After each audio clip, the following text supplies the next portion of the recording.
நான் போன மீட்டிங்கில் வேலூரில் பேசும்போது சொல்லியிருந்தேன்,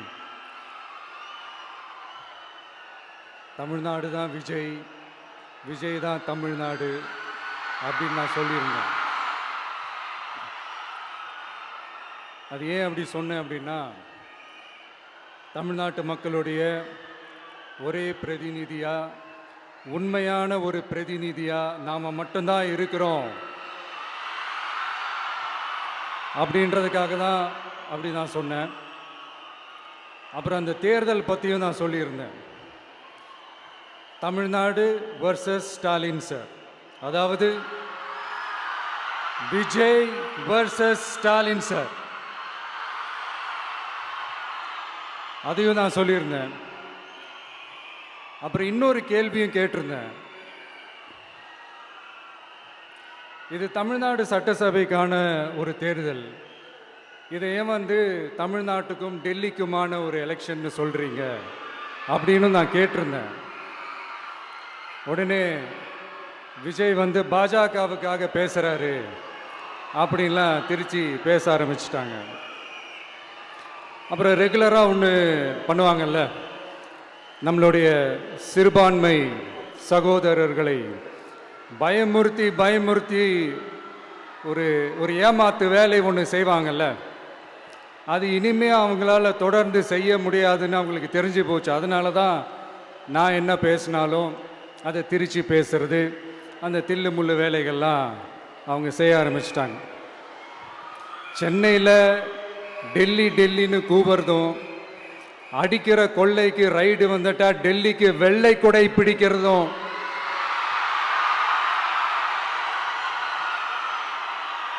இதெல்லாம் யாருன்னு உங்களுக்கே நல்லா தெரியும்.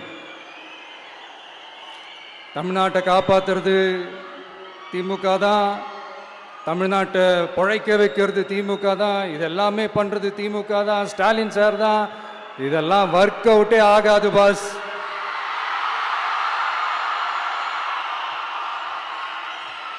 சின்ன பசங்களாம் சொல்ல ஆரம்பிச்சிட்டாங்க, ஓம் சக்தி பராசக்தி, திமுக ஒரு தீய சக்தி.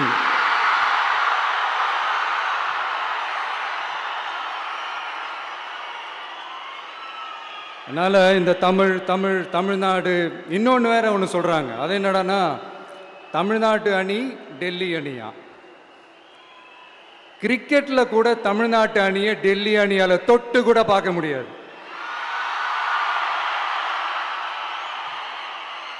அப்படி இருக்கும்போது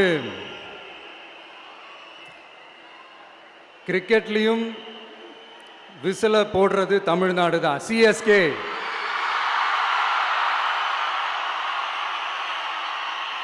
வரப்போற எலெக்ஷன்லையும் விசில போட போறது நம்ம டிவிக்கே தான். தமிழ்நாடு தான் டிவிக்கே, டிவிக்கே தான் தமிழ்நாடு. இந்த அணி அந்த அணி டெல்லி அணி இதெல்லாம் அனைத்தும் உடைஞ்சி நொறுங்கும், டிவிக்கே அடிச்சு நொறுக்கும்.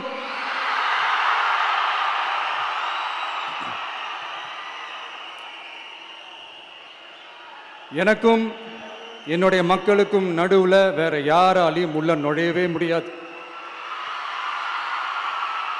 இது ஒரு அம்மா பையன் உறவு, அப்பா புள்ள உறவு, அண்ணன் தங்கச்சி உறவு, அண்ணன் தம்பி உறவு, அக்கா தம்பி உறவு. இது சும்மா ஒரு எலெக்ஷனுக்கு வந்த உறவு அப்படின்னு நினைச்சிடாதீங்க. இது இயற்கையாகவே அமைஞ்ச உறவு.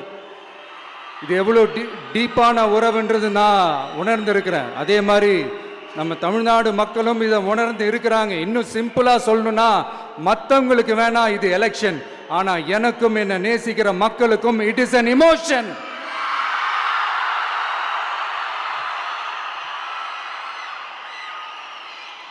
And it is not an ordinary emotion. It is a powerful oceanic emotion. இப்படி இருக்கும்போது வீட்டுக்கு வீடு விஜய், தமிழ்நாட்டுக்காக விஜய், வெற்றி பேரணியில் தமிழ்நாடு, இதெல்லாமே 100% இந்த எலெக்ஷனில் அது ப்ரூவ் ஆகும்.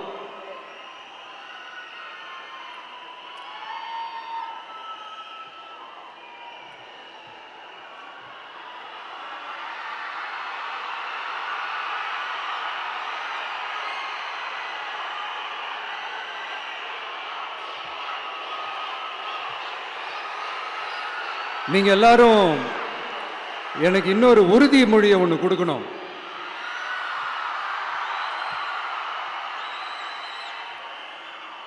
ஊழலற்ற உண்மையான சமூக நீதியை நிலைநாட்ட நம்ம ஆட்சியை அமைப்பீங்க தானே? உங்களை தான் கேட்கிறேன், நம்ம ஆட்சியை அமைப்பீங்க தானே? இந்த விஜய்க்கு ஒரு வாய்ப்பு கொடுப்பீங்க தானே? உண்மையிலே கொடுப்பீங்க தானே? இந்த விஜய நம்புறீங்க தானே?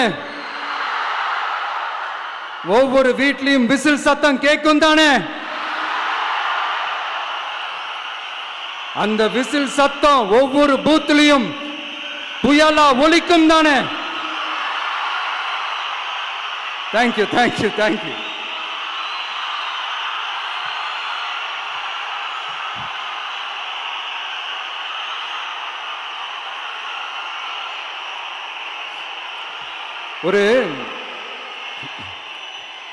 ஒரு டாக்டர் இருக்காருன்னா நாம் எப்போ அவரை பற்றி யோசிப்போம்? இப்போ நமக்கு ஏதாவது உடம்பு சரியில்லை அப்படின்னா அவரை யோசிப்போம், அவர் ஞாபகம் வரும்.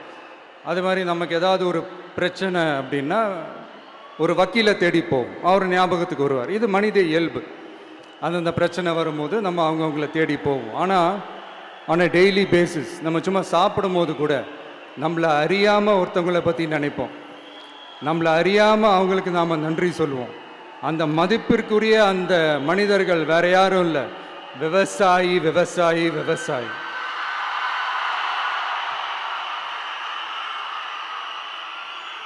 அவங்க பார்க்கறதுக்கு வேணா சாதாரணமாக இருப்பாங்க, ஆனால் அவங்க சாதாரணமான மனிதர்கள்லாம் கிடையாது.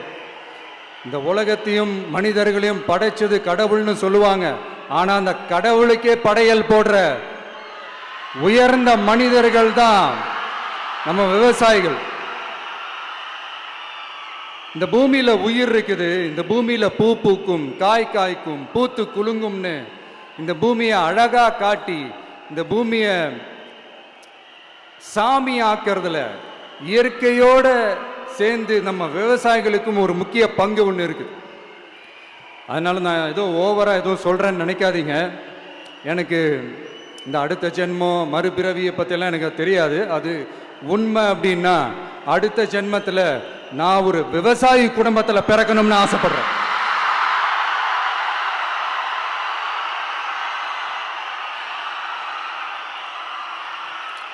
எனக்கு விவசாயத்தை பற்றி டீட்டெயில்டாக தெரியாது தான், நான் ஒத்துக்கிறேன்.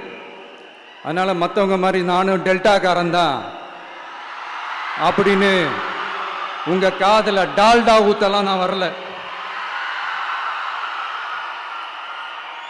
எனக்கு விவசாயத்தை பற்றி டீட்டெயில்டாக தெரியலனா கூட அவங்க படுற கஷ்டங்களை பற்றி எனக்கு நல்லாவே தெரியும்.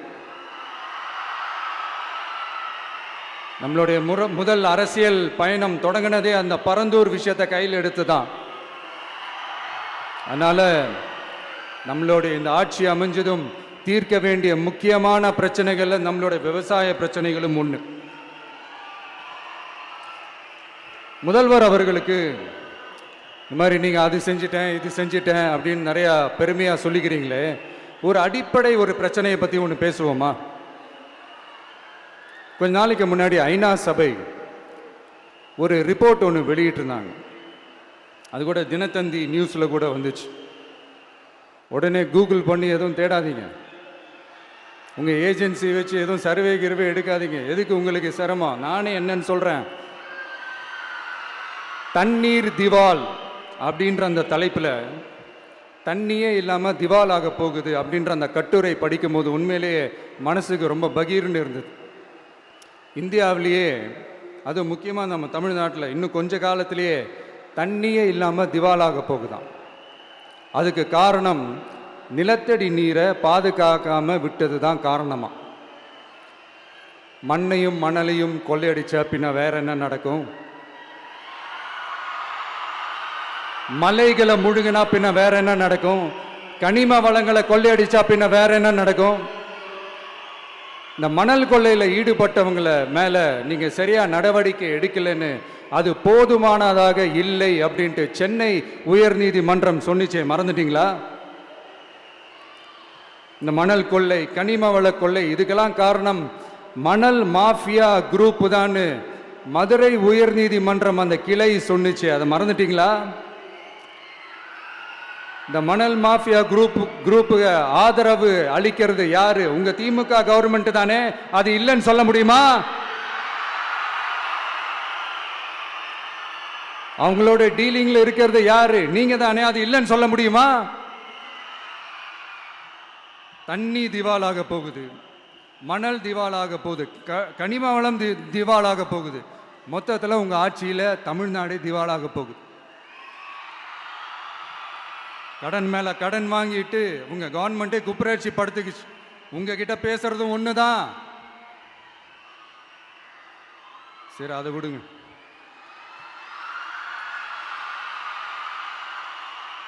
நம்ம விவசாயிகள் கஷ்டப்பட்டு விளைய வச்ச அந்த நெல்லெல்லாம் மழையில் நனைஞ்சி வீணா போச்சே. டெல்டாக்காரன்னு சொல்லிக்கிற நீங்க அதை எதாவது கவனிச்சிங்களா?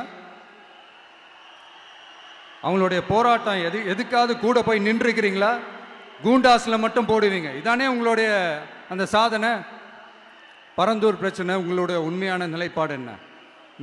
மேல்மா விஷயத்தில் உங்களோட உண்மையான நிலைப்பாடு என்ன? தமிழகத்தில் இருக்கிற எல்லா ஆறுகளையும் இணைப்போம், இந்தியாவிலேயே நாங்கள் தான் அதை பற்றி ஃபஸ்ட்டு யோசித்தோம் அப்படின்னு பெருமையாக சொல்லிக்கிற இந்த திமுக கவர்மெண்ட் அவங்களுடைய நாக் என்னன்னு சொல்லவா? இந்த மாதிரி பெரிய பெரிய திட்டங்கள்லாம் ஆட்சிக்கு வந்த உடனே செய்ய மாட்டாங்க.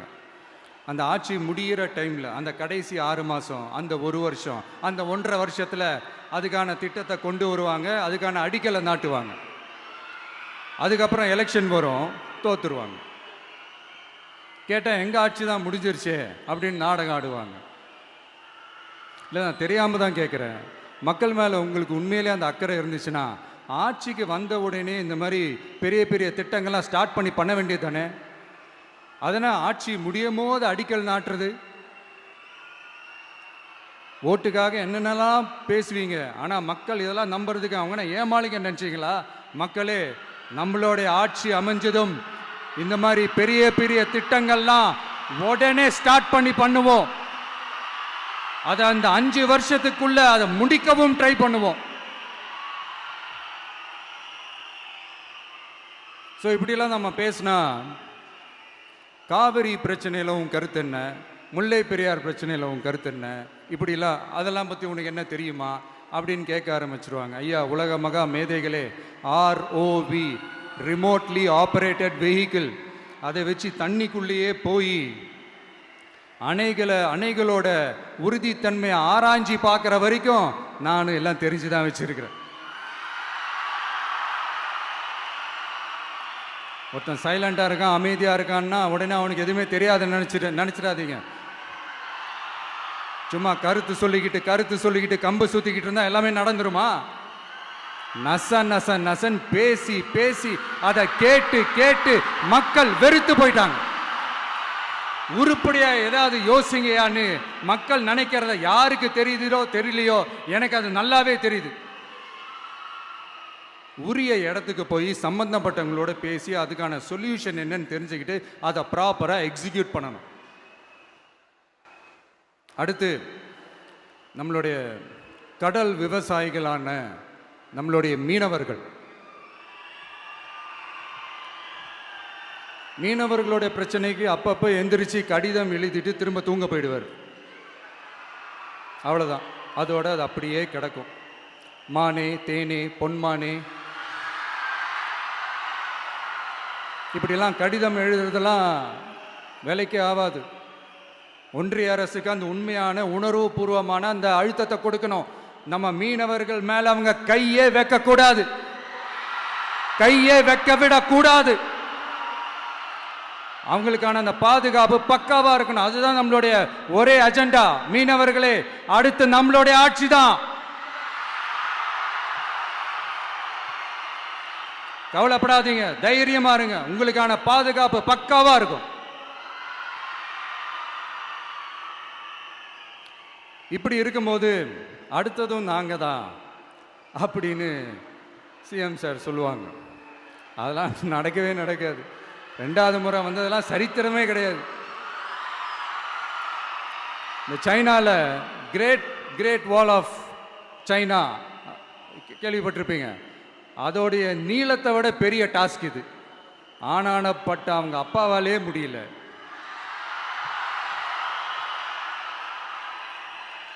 நான் முன்னாடியே சொன்ன மாதிரி உரிய இடத்துக்கு போய் சம்மந்தப்பட்டவங்களோட பேசி அதுக்கான சொல்யூஷன் என்னன்னு தெரிஞ்சுக்கிட்டா அதை எக்ஸிக்யூட் பண்ணுறது தான் ஒரு தெளிவான அரசியல். சும்மா ஆறுதல் சொல்கிறதெல்லாம் தெளிவான அரசியல்லாம் கிடையாது. அதெல்லாம் ஒரு ஹம்பக் அரசியல். அரசியலுக்கு வந்துட்டா கலெக்ஷன் பார்க்கலாம் அப்படின்றதெல்லாம் அரசியல் கிடையாது. உண்மையிலே மக்களுக்கான அந்த உழைப்பு இருக்கணும். அதனால தான் நாம் அரசியலுக்கு வந்திருக்கிறோம். இது எதிரிங்களுக்கு நல்லாவே தெரியும். அதனால தான் நம்மளை சுற்றி அத்தனை சதிகள். அதில் முக்கியமான சதி என்ன தெரியுமா? இதை பாரு, ஒன்று நீ இல்லைனா நான் இல்லைனா நீ இல்லைனா நான். நமக்குள்ள வேற எவனும் நடுவில் வந்துடக்கூடாது. நாம 2 பேரால மட்டும்தான் மக்களை ஈஸியா ஏமாத்த முடியும். இந்த விஜய் வந்ததுனால நமக்கு பொழப்பே போச்சு. மக்கள் வேற அவனை தான் நம்புறாங்க. நாம வெளியே அடிச்சுக்கிற மாதிரி அடிச்சுக்கிட்டாலும் உள்ள நம்மளுடைய டீலிங் பக்காவா இருக்கணும். மக்களோட ஃபீலிங்ஸை பத்திலாம் நமக்கு கவலை இல்லை. நமக்கு டீலிங் தான் முக்கியம். மாத்தி மாத்தி ஆட்சிக்கு வந்துடலாம்னு நினைச்சோம். ஆனா அது நடக்காது போல் இருக்கு. அதனால நீ என்ன பண்ற? எஸ்ஓபின்னு போட்டு ஒரு பக்கம் அவனை தடுத்துரு, இன்னொரு பக்கம் அவன் மேல பழி போட்டு நானும் தடுத்துறேன். என்ன ஓகேவா? டீலிங் ஓகேவா? ஓவர்.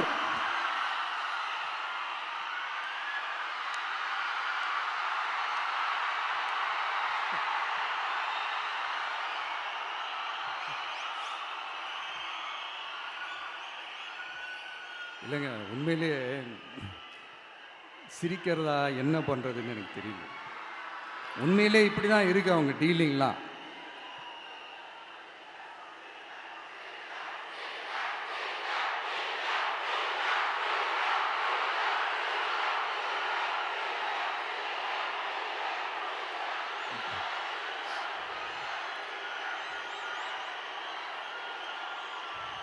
இப்படி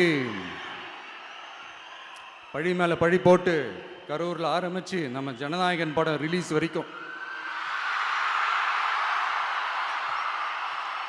ஆனால் அந்த ரிலீஸ் பிரச்சனையில் நிறைய பேர் குரல் கொடுத்தாங்க. முக்கியமாக நம்மளுடைய முதல்வர் அவர்கள் கூட பூசி மொழிகி பட்டும் படாமல் குரல் கொடுத்தாங்க. But what ever it is, குரல் கொடுத்த அவங்களுக்கும் மற்றவங்க எல்லாருக்கும் இந்த நேரத்தில் என்னுடைய நன்றியை தெரிவிச்சுக்கிறேன்.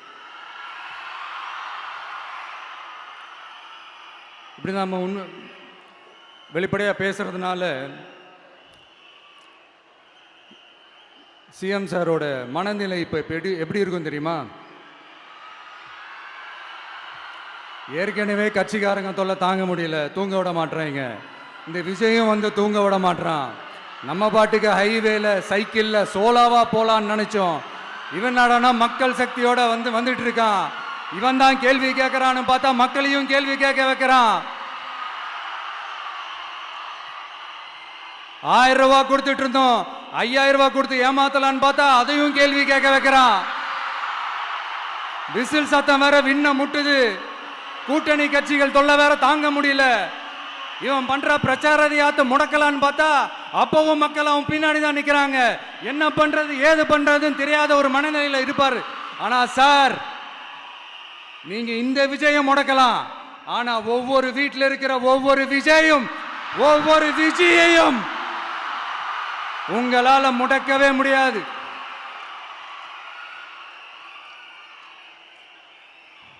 அவங்களாம் ஆல்ரெடி பிரச்சாரத்தை ஸ்டார்ட் பண்ணிட்டாங்க சார். வீட்லயே குடும்பமா இறங்குவாங்க பாருங்க பிரச்சாரத்துக்கு. அப்ப உங்களால மட்டும் இல்ல, எந்த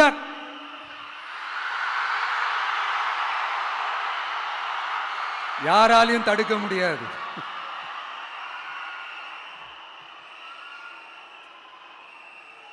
நம்ம டவுன் சவுத்தில் ஒரு ஊர்ல உங்க அப்பாவுக்கு வெங்கல சிலை வைக்கணும்னு ட்ரை பண்ணீங்கல்ல, அதுக்கு சுப்ரீம் கோர்ட் என்ன சொன்னாங்க?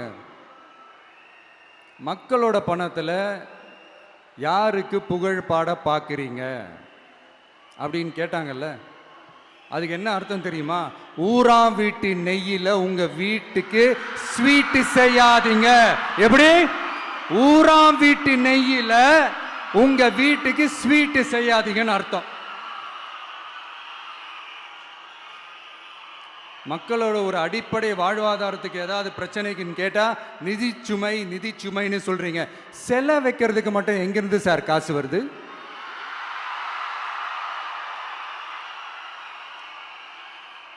முதல்ல மக்களுக்கு அந்த சோறுக்கு வழி பாருங்க சார். செல வைக்கிறத பத்திலாம் அப்புறமா யோசிக்கலாம். கேஸ் சிலிண்டருக்கு மானியமா 100 ரூபாய் தரேன்னு சொன்னீங்களே, என்னாச்சு? கரும்புக்கு ஆதார விலையா 4000 ரூபாய் தரேன்னு சொன்னீங்களே, என்னாச்சு? ரொம்ப நாள் கல்யாணமே ஆகாம இருக்கிற பெண்களுக்கு அவங்களுடைய கல்வி தகுதிக்கு ஏற்ப அரசு வேலை கொடுப்போம்னு சொன்னீங்களே, என்னாச்சு? இதெல்லாம் வெறும் சாம்பிள் தான். இதோட ஹைலைட் ஒன்று இருக்கு.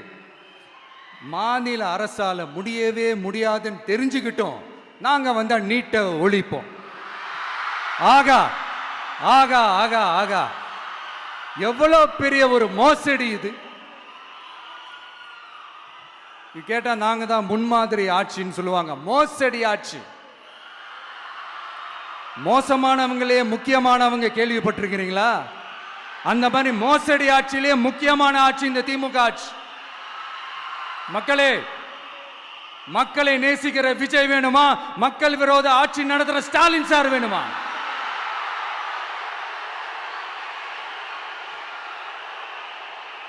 இந்த விஜய் நம்புறீங்களா, ஸ்டாலின் சார நம்புறீங்களா?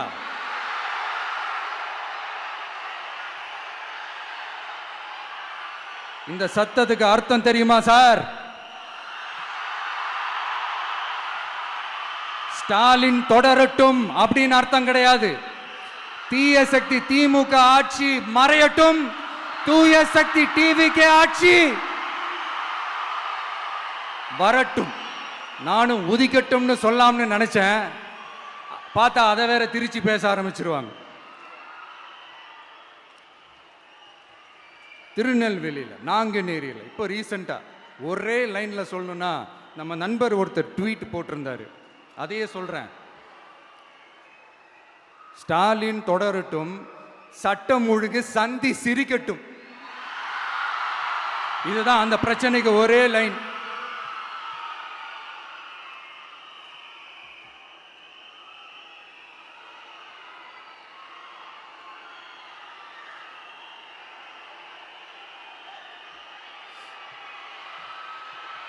மக்களே, காஞ்சிபுரத்தில், வேலூர்ல எல்லாம் நம்மளோட விஷனை பற்றி சொன்னோம் இல்லையா? அதே மாதிரி இங்கேயும் சில விஷன்ஸை சொல்லணும். இது மற்றவங்க மாதிரி தேர்தல் வாக்குறுதின்னு சொல்லி ஏமாத்துறது கிடையாது. நம்மளை நம்புகிற மக்களுக்கு நம்பிக்கை தர்றது. நம்ம ஆட்சிக்கு வந்ததும் இதெல்லாம் செய்ய நடவடிக்கை எடுப்போம்னு சொல்றது. டெல்டா விவசாயிகள் சமீபத்தில் கூட உரத்தட்டுப்பாட்டை சந்திச்சிங்கல்ல. சில பேர் உரத்தை பதுக்கி வச்சு அதிக விலைக்கு விற்றதா நியூஸ்லாம் கூட வந்துச்சு. நம்ம டிவிக்கு ஆட்சி வந்ததும் உரத்தட்டுப்பாடு இல்லாமல் பார்த்துக்குவோம். 5 ஏக்கர் வரை நிலமுள்ள விவசாயிகள் வேளாண் கூட்டுறவு வங்கிகளில் வாங்கிய பயிர் கடன் முழுமையாக ரத்து செய்வதற்கும், 5 ஏக்கருக்கு மேல் உள்ள விவசாயிகள் வேளாண் கூட்டுறவு வங்கிகளில் வாங்கிய பயிர்க்கடன் 50% வரை ரத்து செய்வதற்கான சாத்திய கூறுகளை ஆராய்ந்து உறுதியாக நடவடிக்கை எடுப்போம். திமுக மாதிரி எல்லாருக்கும்னு சொல்லிட்டு அதுல தகுதி ஃபிக்ஸ் பண்ணி பாகுபாடு காட்டி ஏமாற்ற மாட்டோம். எல்லாத்தையும் வெளிப்படையாக சொல்லுவோம். 2 ஏக்கர் வரை நிலமுள்ள விவசாயிகள் மற்றும் நிலமற்றவர்கள் குடும்பத்தில் யாரும் மாநில மற்றும் ஒன்றிய அரசு ஊழியராக இல்லாமல் இருக்கும் பட்சத்தில் அவர்களின் குழந்தைகளின் பொறியியல் மற்றும் மருத்துவம் உள்ளிட்ட தொழிற்கல்வி முதல் அனைத்து வகை படிப்புகளுக்குமான முழு செலவையும் அரசே ஏற்கும்.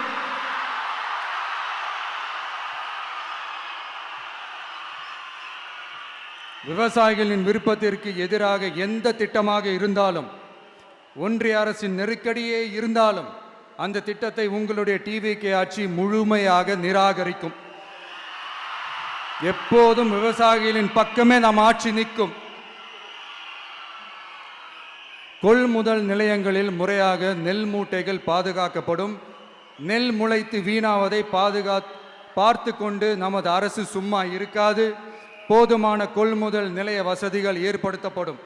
அதே போல கொள்முதல் நிலையங்களில் கொள்முதல் செய்வதற்கோ மூட்டை ஏற்றி இறக்கவோ ஒரு பைசா கமிஷன் வாங்காமல் பார்த்து கொள்ளப்படும். அப்படி கமிஷன் வாங்குவது யாராக இருந்தாலும் கடும் நடவடிக்கை எடுக்கப்படும்.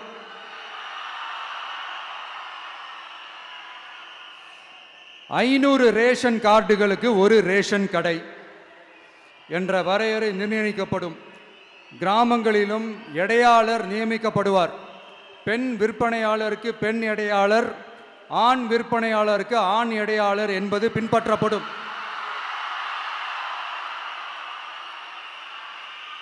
ரேஷன் கடைகளில் அரிசி தவிர அனைத்து பொருள்களும் பாக்கெட் செய்து விநியோகிக்கப்படும். மீனவர்களுக்கு ஒன்றிய அரசு சட்டப்படியான பாதுகாப்பை உறுதி செய்ய வேண்டும். அதற்கான உண்மையான உணர்வுபூர்வமான அழுத்தத்தை ஒன்றிய அரசுக்கு நமது டிவிக்கு அரசு கொடுக்கும். நான் மீண்டும் சொல்றேன். கல்வி, மருத்துவம், ரேஷன், குடிநீர், சாலை வசதி, பஸ் வசதி, இது மாதிரி அடிப்படை விஷயங்களுக்காகத்தான் நம் அரசு முதல்ல முக்கியத்துவம் கொடுக்கும். எனக்கு நம்மளோட குழந்தைகள், நம்ம பெண்கள், நம்ம இளைஞர்கள் லைஃபுக்கு முன்னுரிமை கொடுக்கணும். அரசு வேலை வாய்ப்புகள் மட்டும் இல்லாம தனியார் வேலை வாய்ப்புகளுக்கான வழியையும் உத்தரவாதத்தையும் உருவாக்கணும். அப்படி நாம் உருவாக்கிட்டாலே அவங்களுக்கான ரூட்டை நம்ம இளைஞர்கள் அவங்களே தேர்ந்தெடுத்துப்பாங்க. இத்தனை கோடி அத்தனை கோடி ஒப்பந்தம்னு சொல்லி விளம்பரம் மட்டும் செய்யாம உண்மையான ஒப்பந்தம் போட்டு வெள்ளை அறிக்கை வெளியிட்டு அதை செயல்படுத்தினாலே போதும், எல்லாம் தன்னாலே நடக்கும். இங்க என்னனையும் சொல்ல நினைக்கிறேன். இங்க அடுத்து நாங்க தான் நெஞ்ச நிமித்திரி கூவுற யாராச்சும் நாங்க ஊழலே செய்யாதவங்கன்னோ ஊழல் செய்யவே மாட்டோம்னோ நெஞ்ச தொட்டு மனசாட்சியோட சொல்ல முடியுமா? ஆனா நாம இன்னைக்கு இல்ல, ஆட்சிக்கு வந்ததுக்கு அப்புறமும் ஓப்பனா தில்லா கட்ஸா சொல்லுவோம். ஊழல் லஞ்சம் இல்லாத ஒரு ஆட்சியை கொடுக்க உண்மையா ட்ரை பண்ணாலே போதும், எல்லாம் தன்னாலே நல்லா நடக்கும். எல்லாரும் கொஞ்சம் கை இப்படி வைங்களேன். எங்க ஓட்டு எங்க உரிமை. எங்களை யாரும் விலைக்கு வாங்க முடியாது. எங்க ஓட்டு விசில் சின்னத்துக்கு தான். யாரையும் நம்பி ஏமாற மாட்டோம். எங்க வார்த்தையிலிருந்து மாற மாட்டோம். இது நிஜம். தேங்க்யூ.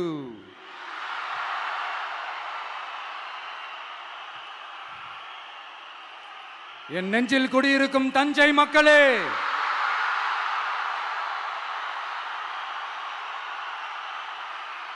என் நெஞ்சில் குடியிருக்கும் வேலூர் மக்களே, வேலூர்ல இதை நான் சொல்ல மறந்துட்டேன், சாரி. உங்களுக்காக இங்க நான் சொல்றேன். உங்களோட நான் இருக்கேன், நம்மளோட நம்ம மக்கள் இருக்கிறாங்க. இதுக்கு மேல என்ன வேணும்? கான்பிடென்ட்டா இருங்க, நல்லதே நடக்கும், வெற்றி நிச்சயம். மீண்டும் சந்திக்கும் வரை நன்றி, வணக்கம்.